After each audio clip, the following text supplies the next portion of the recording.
হিন্দু মুসলমান কৰি থকা অন্ধভক্তসকললৈ মৌলানা বদৰুদ্দিন আজমল চাহাবে যি 2 কোটি টকাৰ ঘোষণা সদনত উপস্থাপন কৰিলে, সেই 2 কোটি টকাৰ মৌলানা বদৰুদ্দিন আজমল চাহাবে জাতি ধৰ্মৰ ঊৰ্ধ্বত থাকি হিন্দু মুছলমান নকৰি কোনো ৰাজনীতি নকৰি এই মুহূৰ্তত বৰ্ণাঢ্যৰ কাৰণে যি আগবাঢ়ি আহিছে 100 কোটি বাৰ সালাম জনাইছো আৰু তেখেতক হায়াত দিবলৈ আল্লাহ পাকৰ ওচৰত দোৱা কৰিছো যে এনেকুৱা এজন মুছলমান অসমত যে আছে এইটো প্ৰমাণ কৰিছে।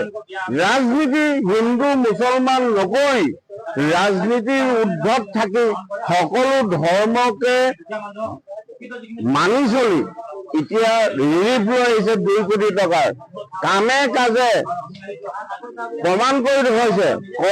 কথাত নহয় কৰ্মহে চিনাকি, এই কৰ্মৰ দ্বাৰা অসমৰ ৰাইজে চিনিব যে এজন মুছলমানে কি কৰিব নোৱাৰে, যিটো CM-এ কৰিব পৰা নাই সেইজন এজন মুছলমানে কৰি দেখুৱাইছে।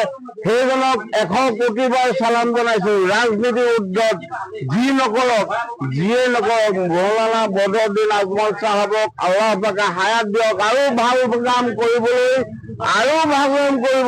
তেখেতক হায়াত দিয়ক, আয়ুস বৃদ্ধি কৰক, সুস্থ ৰাখক আল্লাহ পাকে। সকলো ৰাইজে মুছলমান ৰাইজে হিন্দু মুছলমান সকলো ৰাইজে দোৱা কৰিব যিহেতুকে এনেকুৱা সৎকৰ্ম কৰিবলৈ দ্বিতীয়জন অসমত নাই ওলোৱা।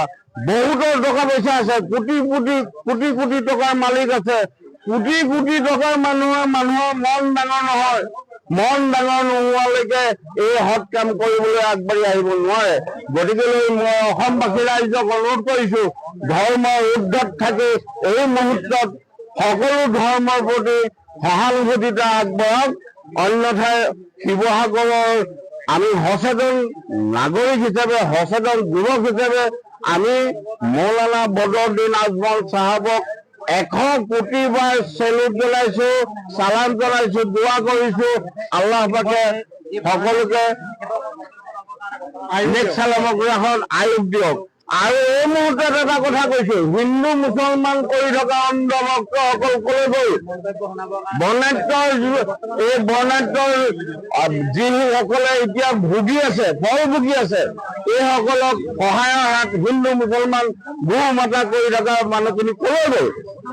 এতিয়া গৌ মাতা যিসকলে গৰু পশুধনে খাবলৈ নাপাই মৰিছে, সেইসকলক গৌ মাতা যিসকলে কৰি থাকে সেইসকল গৌ মাতা কৰি থকাখিনি কলৈ গ'ল?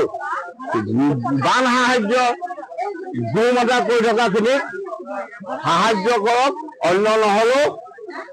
আৰু এই মুহূৰ্তত আপোনালোকক শেষবাৰলৈকে কৈছো মৌলানা বদৰুদ্দিন আজমল চাহাবক আয়ুস দান কৰক আৰু 100 কোটি বাৰ চেলুট জনাইছো, সালাম জনাইছো, আয়ুস বৃদ্ধি কৰক, স্বাস্থ্য ভালে ৰাখক।